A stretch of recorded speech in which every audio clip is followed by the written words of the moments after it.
ডেঙ্গুতে আক্রান্ত হয়ে গত ২৪ ঘন্টায় মারা গেছেন ১০ জন। এ নিয়ে চলতি বছর মৃতের সংখ্যা বেড়ে দাঁড়িয়েছে ৩০২ জনে। একই সময়ে নতুন করে হাসপাতালে ভর্তি হয়েছে আরও ১,০৬৯ জন। শনাক্ত রোগীর সংখ্যা বেড়ে ৭৫,৯৯২ জনে দাঁড়িয়েছে। স্বাস্থ্য অধিদপ্তর বলছে, রোগীরা শেষ মুহূর্তে হাসপাতালে আসার মৃতের সংখ্যা বাড়ছে। জ্বর হওয়ার সাথে সাথে ডেঙ্গু পরীক্ষা ও প্রয়োজনে হাসপাতালে ভর্তি পরামর্শ হাসপাতাল শাখার পরিচালকের।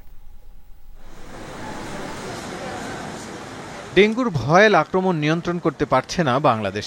এবছর পরিস্থিতি আরও প্রতিকূলে। মাসের হিসেবে সর্বোচ্চ মৃতের সংখ্যা ছিল এবছর অক্টোবরে। এবার একদিনেই ১০ জন মারা গেছে ডেঙ্গু আক্রান্ত হয়ে, দিনের হিসেবে যা দ্বিতীয় সর্বোচ্চ।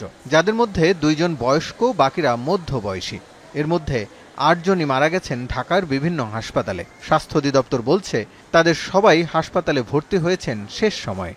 ঢাকা মেডিকেলে যে ৩ জনের মৃত্যু হয়েছে তারা প্রত্যেকেই ৪ তারিখে ভর্তি হয়েছে, ৪ তারিখেই মারা গিয়েছে। রোগীটা ভর্তির ১২ ঘন্টার মধ্যে মারা যাওয়ার মানে কি? দুইটা মিন করে। একটা হচ্ছে যে রোগীটা অত্যন্ত সংকটাপন্ন অবস্থায় এসেছিল, দ্বিতীয়ত যে আমাদের চেষ্টা করার সুযোগ খুবই কম ছিল। এজন্য রোগ হলেই পরীক্ষা করানোর তাগিদ দেন এই কর্মকর্তা। চিকিৎসকের ব্যবস্থাপত্র অনুযায়ী হাসপাতালে ভর্তির পরামর্শ তার। একদম উপজেলা পর্যায় থেকে আপ টু সকল লেভেলে বিনামূল্যে করা আছে। যে রোগী, আমরা বলছি যে আপনার জ্বর হওয়া মাত্রই বিনা দ্বিধায় হাসপাতালে এসে NS1 পরীক্ষা করেন, সম্ভব হলে তার সঙ্গে IgG এবং IgM পরীক্ষাটা করেন। এবং বেসরকারিতেও কিন্তু আমরা এটার মূল্যমান একদম কমিয়ে দিয়েছি।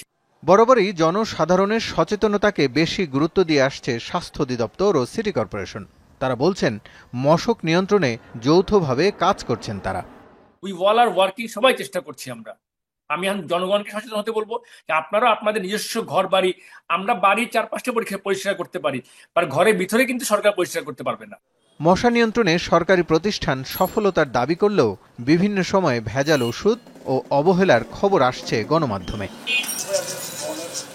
রাসেল আহমেদ, যমুনা নিউজ, ঢাকা।